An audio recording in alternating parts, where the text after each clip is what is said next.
This week on the Daily Dose, we've been talking about taking our faith from Sundays into the rest of the week. How do I take my faith into work and to my friends, and now today, to my neighbor? How do I show my faith to my neighbors? And this begs the question, who are my neighbors? I'm sure many of you are familiar with the story of the Good Samaritan. This was the answer Jesus gave to the very same question we are asking today. Here it is in Luke 10, starting at verse 29. But wanting to justify himself, he asked Jesus, "And who is my neighbor?" Jesus replied, A man was going down from Jerusalem to Jericho and fell into the hands of robbers, who stripped him, beat him, and went away, leaving him half dead.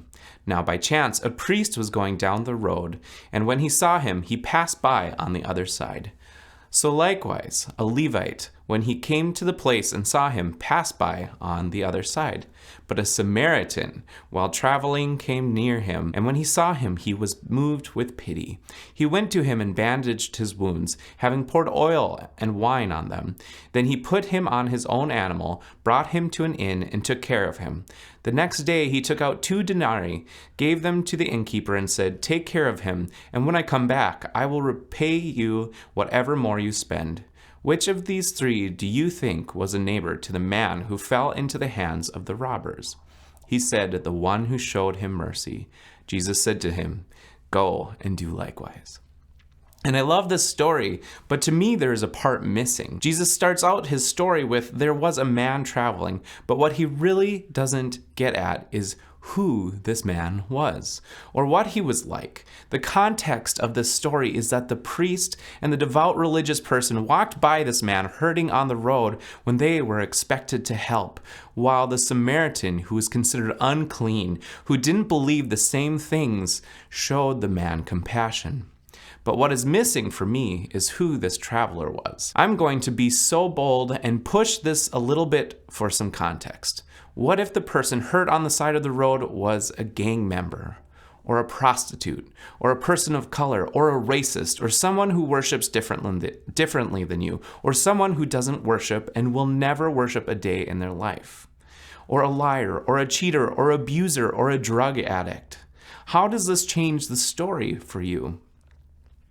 Jesus says that the person who stops and helps, who heals, who loves is the neighbor. He gives no words on who the person we are to help is.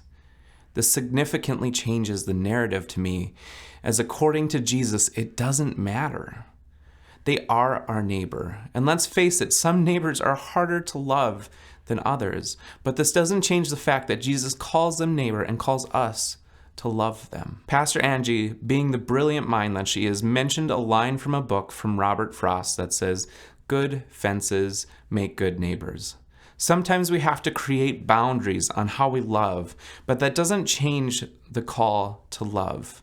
And friends, there are so many neighbors, so many people out there who desperately need to hear and see and feel the life-changing love of Christ through you and through me. And so as we close, I remind myself of the end of this Bible verse. Who was a neighbor to the man who fell into the hands of robbers? He said, "The one who showed him mercy." And Jesus says, "Go and do likewise." Let us go and do likewise. Thank you so much for joining us today. If you watch this on Facebook, hit a like, comment, share the video. If you watch on YouTube, hit the subscribe button. And if you watched on television, invite your friends and family to worship with you. God bless.